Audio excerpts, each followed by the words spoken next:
Hey everyone, we don't know. We've just announced the game Jusant, or Jusant in English, I guess, at the Xbox Games Showcase. I am Baptiste. I'm a QA tester here at Dontnod. And I'm Sofiane, lead designer on the project and also at Dontnod. So here we are going to go through a walkthrough of the whole demo that is available now on Steam. We are going to launch the very first part of the game, which is the introduction cutscene. And since we want you to get inspired maybe by the music and the visuals, we're just going to get off the screen and let you enjoy it. See you right after. See you.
Hello again. So that was our first cinematic intro for our game, Jusant. I'd like to speak it in French. So where are we? We are in this gigantic tower that we saw from a lot far away in the cinematic. And we are going to start to see through the environment what happened to this deserted area. We can see that everything was left basically as is. We're going to see shipwrecks, and basically Baptiste is going to show you a bit about the environment before we go to the first climbing area, because Jusant is a climbing puzzle action game which has also a bit of a meditative Characteristic. Yeah, thank you, because you're also alone on this tower. Yes. Not 100% alone because you have your companion with you, but we'll talk about a bit about it later on. Yes. So basically, we're here at the starting area. You can start noticing that some stones have been carved by human beings. So probably there were some residents here before. But now I want to bring your attention to what the gameplay is actually about in this game. This is, as Sofiane said, a climbing game. So here in the tutorial, you can see directly the icons showing up. And to climb in this game, you can see that it's telling us to hold any of both trigger here. So I'm gonna hold the right trigger, and you notice immediately that the right hand has been gripping the metal bar over there.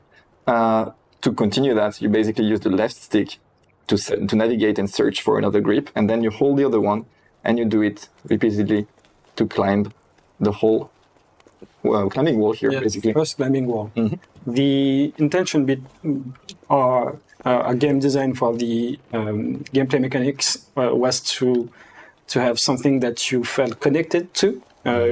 Basically, on your hand, you have your two arms that goes on the grips, and if you're holding one of the triggers, your arm is gripping.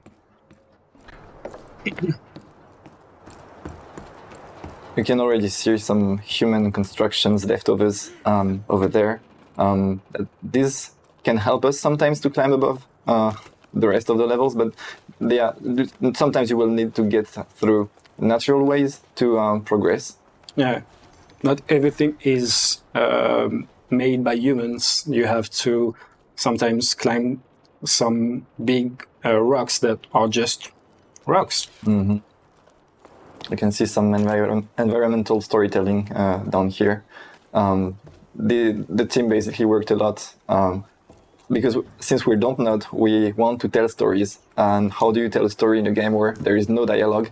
Well, we have the environment first of all, and then later on we're gonna show you some of the letters that are leftovers from the previous population. Yeah, it was a big challenge to us to be kind of a departure from our previous work, where our characters had the ability to speak. Here, there was no spoken dialogue, and also you are kind of alone, so you have to explore to kind of get a grasp of what happened on this huge tower. Exactly. One of the first mechanics that the game is teaching you is basically you have these that we call pythons. It's a safe way to progress through the game. If you fall from here, they're gonna catch you down, so you don't need to get back from the very beginning of the wall. I would highly advise you to use them because this is kind of a self-made progress saving system. Yeah. You have 3 of them. 2 of them are attached to the main character's back, and one is there planted on the wall. And I'm gonna start jumping because it wouldn't be fun if you wouldn't have any jumps or any other traversal mechanics. So the first that we teach here is the jump, and maybe I'll get it first try. Yep. Ooh. I did it. So now we are seeing another kind of resource as the stamina bar appears. It's one of the main resources. We'll talk about the third one in a bit, where if your stamina is consumed entirely, you basically fall. But since Baptiste explained a bit earlier that pythons can be used, you have to strategically place them at correct spot to, create a checkpoint that you're sure with. And here we can see another mechanic that is inspired by real life climbing, where lactic acid build up in your arms, and to regain some of the consumed stamina, you just have to shake your arm, and it helps relaxing the muscles. Yeah. And we were inspired by real climbing in real life, so this was naturally a way for us to build a component, a gameplay mechanic with it. We didn't want to make a simulation per se of the climbing experience by using all the arms, the legs, but here and there you're gonna see some of the climbing tools that real people use to to climb and go further on the map. As you can see here, Baptiste, can you show the main objective? Because on the first cinematic, we saw that particular lighthouse, and it's one of the main objectives here on the first level. Yeah. We always try to, in our level design, to hide it, show it at certain points in space, in time, to always let player knows where they are and let them know that these are the correct path. It's kind of a landmark that you look for always, and this is what you aim for. Another component we wanted to talk about is the rope here. You can see that it's kind of yellowish, maybe bluish at the beginning, and it's the more you unwind it, the less opportunity you'll have to go forever there. So you get stuck and blocked. So you will need to play around with the stamina bar and the rope to make sure you can climb wherever you want. That was the third resource that I was talking about a bit earlier. It's finite. You can't use infinite amount and length of rope, and basically you have to play with it and manage it as a resource, but it also as a way to never fall. Yes. You can see that the rope attaches itself automatically. You don't have always to place it yourself, but Baptiste will show you that it can be done manually to explore as you wish. So earlier, I've talked about some narrative elements that we've dispatched through the levels. One of them is letters that you can find here. And these are gonna teach you a lot more about the lore of the game if you're interested into it. I highly advise to read them because, you ask yourself a lot of questions when you play this game. Why am I alone? Why is everybody gone? And why they left everything behind? They left kind of an urgency. I don't know. You kind of want to ask questions. And yeah, you can basically place a Python wherever you want. You can place it on any wall, and this allows you to explore freely. So here, we're going to show you a new way, a traversal system we've made. So you can rappel down and rappel up with the shoulder buttons, basically. And to get a momentum and reach the ladder over there, I'm just going to give it a push to the right, push to the left. And I did it. Yeah. Since you have a wall in front of you, our main character will try to run alongside it. Yeah. And the rope can be used as a tool for many situations. And I want to show as well that you are not restricted to the main path. If you want to explore freely, you can basically just hook a Python over there and just jump. And you can just go anywhere you want. Either down there. You can go even in the... Yeah, you can backtrack down over there where you were before. That's up to you if you want to get back. We have another way to get back, actually. But now I want to bring the attention to this seashell on the ground. These are particular kind of collectible, I'd say, because they kind of show you the past of what happened here. Right. We tried to not only tell a story through the visuals, but also by sound.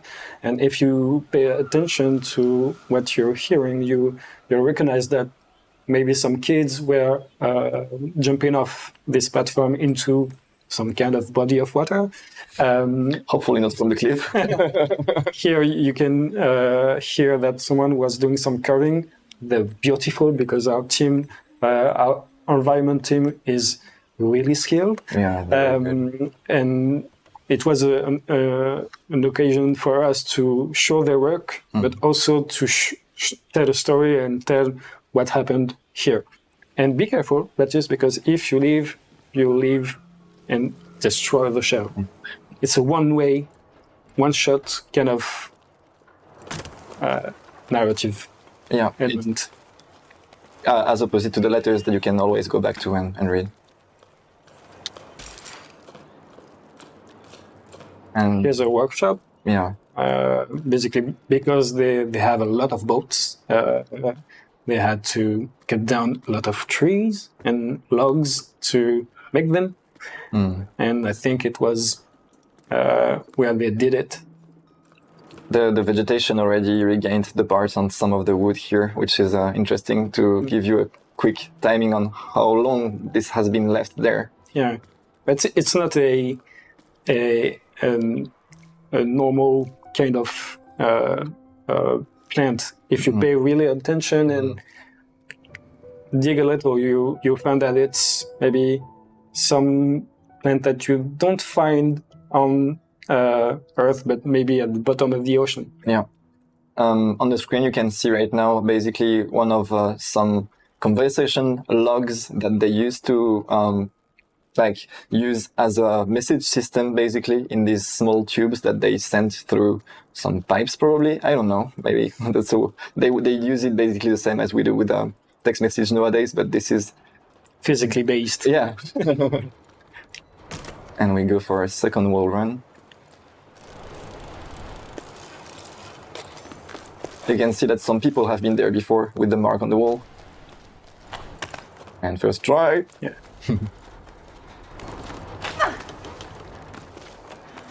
These corner climbings are actually kind of a really particular way to climb. You can see that Jan's legs actually went right on the left and right wall. So basically the animation team worked really, really hard to make it as close to and fit as realistic as possible. And they did a really good job, I think. And the 90 degrees rock formation is also a formation that we can see in real life. And everything we saw and studied for the climbing experience and gameplay is kind of based of that, even though we are in a fictional world. So, yeah. And previously, I've talked to you about how you can get back to the track and find some collectibles made of mist, I don't know. And we have a way as well here with the retractable hook. Whoopsie. So you basically can get back right to the previous area where we've just been.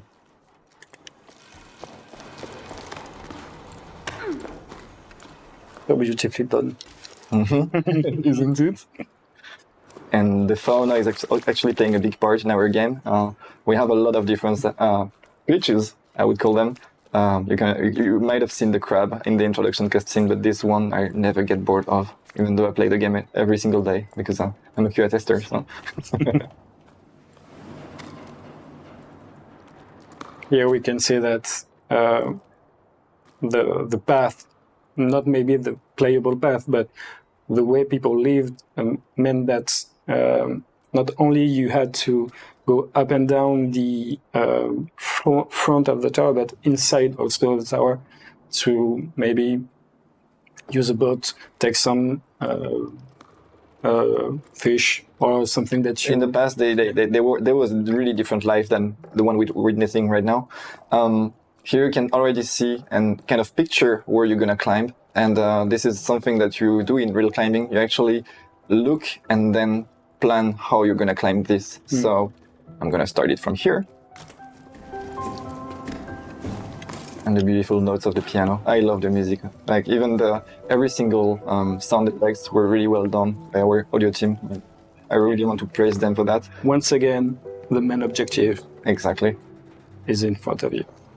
Another feature that is quite hard to make actually was the rope mechanic. You see that it collides perfectly with every single shape it goes in collision with. So it collides, and you can even use it as a standpoint to rappel down and go explore. And you can see that even around the rocks here, it just fits perfectly. Yeah, since it was a resource for the players, it was important to have it behave correctly with the environment and your pythons. So, yeah, it was incredibly difficult, but rewarding to have a rope that works and collides physically with all this complex environment. Yeah, and make it feel realistic. Yeah. Another type of A climbing? climbing system is when our main character doesn't have enough grip for their legs, so all its body is kind of suspended on the grips, and you have to maybe be a bit more careful on how to advance, but it's also a way to show that sometimes it's more difficult to just climb vertically. From this angle, yeah. And you can have a look at the legs when the main character is gonna climb here. Oh, they get back on the wall. Animation system that is dynamically working. And we learn how to do a double jump here. So I've shown you the simple jump before, the charge jump. And here it's not enough for us. So we're just gonna jump once and a little bit of a push to get back here. Again, the rope colliding. This was really something difficult, and I think we have some wizard here. I don't know it because this is not something you see in projects of this scale usually. So, yeah, we'll praise them every single day. Another type of situation where you're using the rope. Early on, we showed you when you have a wall in front of you. Here you don't have anything, so our main character can go on 360 degrees around it. Balance and swing. Yeah. Oopsie. Keep pressing the jump button. And this is probably one of the most challenging walls from the demo because it's really large. It might give you some trouble, so don't feel feel free to actually put some pythons to save your progress. Here is a good point because of the jump. Yeah, this is a long jump. It doesn't look like it, but... As we said, Jusant is a climbing action puzzle. So we give you the tools, your rope, your pythons, your core gameplay mechanics, stamina. And as you go along the surface and the rocks and etc., you have to use them in harmony. Harmony, beautifully worded. To go to the next section where you can work and rest yourself. Basically, it's up to you to make your ascension. Yes. We've reached the top. Almost. Maybe it looks easy, but actually it's not that easy.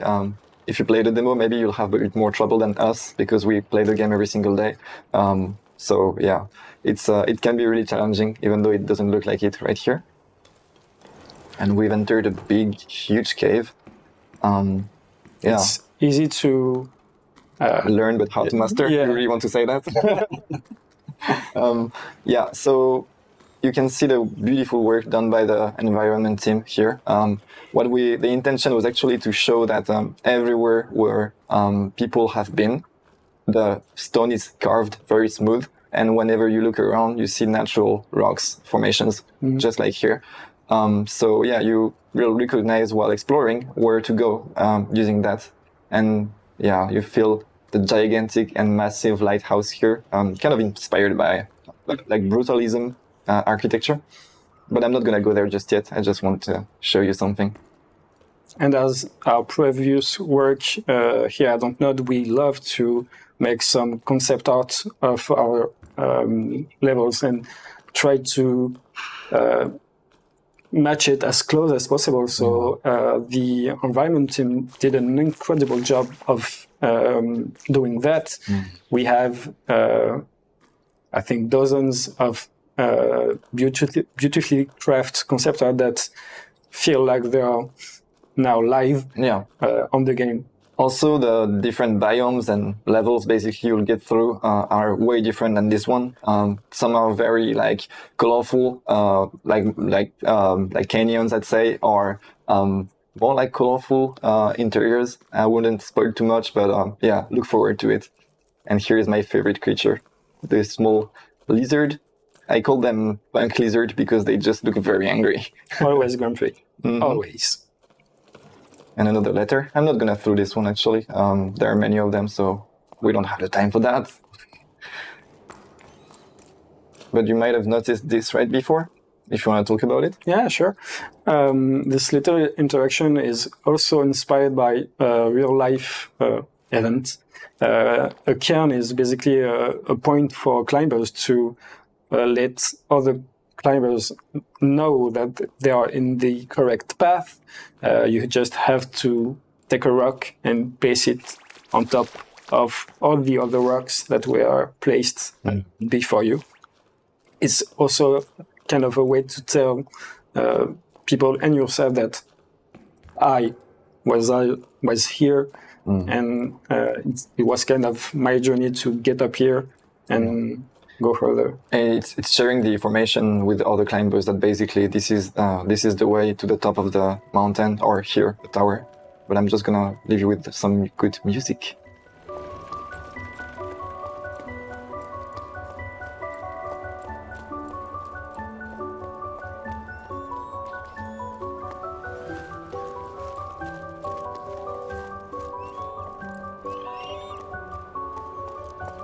I love this melody. I'm never getting bored of it. Sorry, I'm speaking over it, but I need to explain to you what the game is about. So, Oh, here's a Choco. what's that? They're so cute. Chase it, but don't harm it. No, you can't actually. No. There are no enemy in the game. There is no way to actually die. Yeah. This was a very strong key point for us while developing the game. So yeah, this is a harmless creature, and you want to leave it alone.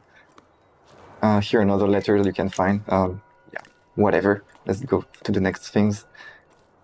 Can I get a good look at one of the small Shoko? I think it's hidden. It's hidden again? Yeah. Oh. They're kind of shy. Yeah, well, they're scared of humans. So we are basically inside the lighthouse that we saw early on. Baptiste will show you by going up that it was kind of a study where people learn events or other things. We're not sure. You have to dig up yourself what was here and what was the purpose of this lighthouse. They were researching for things just like we are in real life, just researching and trying to understand what's the world surrounding us. But yeah, still leftovers. And I just love the view down here. Amazing job again. Kudos to the teams. I'm so proud. Oh, you were there. On the right side, you can see the beginning of the level. Yeah, sure. It's a real treat to see that even though it would be difficult for someone to climb, it kind of reminds you that we did all that by ourselves. By ourselves. Yeah, the feeling of accomplishments in climbing is something really important, and having these views was something we really wanted to have in this game. And the rope is actually also able to, off topic, but yeah, you can pull bridges with the rope. This is another mechanic we have. It serves a lot of purposes. And this looks like a small cabin. Another type of letters we have. This is a letter from someone called, I'm gonna go right at the bottom of it, Bianca. And this person is actually really interesting because it brings a lot of, it brings more than just some random residents, because you might notice some more Bianca letters, and they tell you from the inside what it was like maybe to live in this world and what they were maybe looking for. I don't know. I'm just putting points here. And oh yeah, I love those when you are swinging in the air. Oh, I mean, like that. Yeah. Just standing and standing and enjoying the view. Look up. Oh yeah. Okay. Yeah, the tower is really well made again. Yeah. There we go. Yeah, it was also a challenge to make a world that is vertically built. We tried, and the art team did an amazing job to have a tower that you can not see You cannot see the end of the tower ever, nor the bottom. It's gigantic, and you feel so small. Yes. In this environment. You might have noticed that this kind of wooden plank was on the other side of the point where you were. This is because, again, we are a puzzle climbing game, so you will need sometimes to explore, to look for where you need to go. And and I'm going to try my difficult jump first try. And there we go. Are you going to use another Python here? I'm not going to use a Python. I live in risk. So risky. Oof, there we go. Yeah, you can also double jump sideways. Yeah. It's part of your moveset. Mm-hmm. Some more letters, some more... many books. Yeah, many books. And someone who used to study a lot and sleep in their own office somehow. Seems like someone was studying very hard. Mm-hmm. But what? We don't know. I mean, we do know. Maybe. The people. And we are reaching the top of the lighthouse. So yeah, you can stay here for hours looking at every single detail. But we're gonna launch now the ending cutscene of the demo. We'll catch you right after to talk a bit more about the basically to get the demo and Jusant. Yes, exactly. So we'll catch you right after. Yeah.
Well, thanks everyone for watching. The small creature you just seen is your companion during the adventure, and of course you can pet it. Yeah, so thanks for watching. We are thrilled that we can finally talk about this game. It's been so many years we've been working on it. We hope you enjoy it. The demo is right now available on Steam, so please play it. Give us your feedback on the forum, and yeah, talk about it if you want. So yeah, I guess the game is going to be released on Steam, of course, as well as Xbox Series and PlayStation 5. And I guess this is all. We say goodbye. Yeah. See you. Au revoir. Bye, all.